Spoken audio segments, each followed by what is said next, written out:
Ja a l'entrada de l'Auditori Pau Casals es respirava un ambient poc convencional.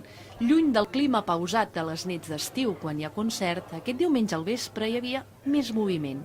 Pares, mares, avis, àvies i, sobretot, nens i nenes, el públic per excel·lència del concert.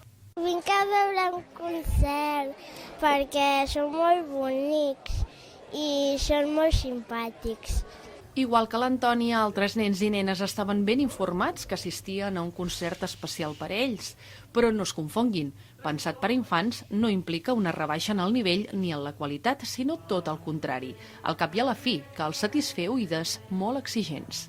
Porque es muy bonita y porque tocan muy bien y me gusta mucho. Un any més, el músic i periodista David Puertas va ser l'encarregat de conduir el concert, un narrador excepcional que presentava a l'escenari un quintet també excepcional. Joan Marsol al violí, Jordi Armengol a la viola, Laia Puig al violoncel, Xavier Puertas al contrabaix i Jordi Castellà al piano. Plegats van oferir la seva versió de l'obra La truita de Franz Schubert. Per fer-ho van comptar amb la permanent col·laboració del públic.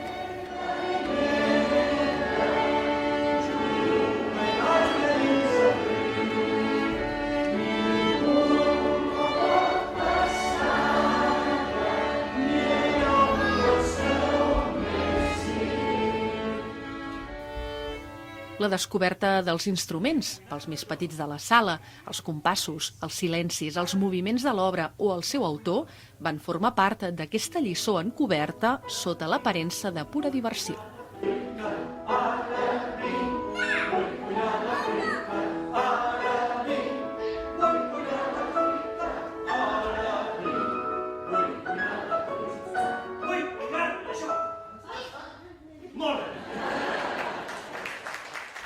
Ho tornem a fer, és que m'ha agradat molt.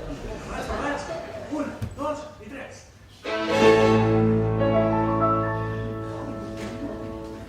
Doncs no, és un error. Quin és el gest real? 1, 2 i 3. Sí o no? El quintet està format per músics amb molta experiència que han tocat amb les millors orquestres i els millors escenaris del país. Alguns toquen plegats des de fa més de 20 anys i durant els darrers cursos han coincidit fent classes al Conservatori de Cervera. Una de les dèries que tenen en comú és la pedagogia. Són professors del seu instrument i també de música de cambra. I una altra mania que els uneix és que en temps de retallades i de disbarats culturals tenen més ganes que mai de seguir fent propostes musicals que arribin a tothom.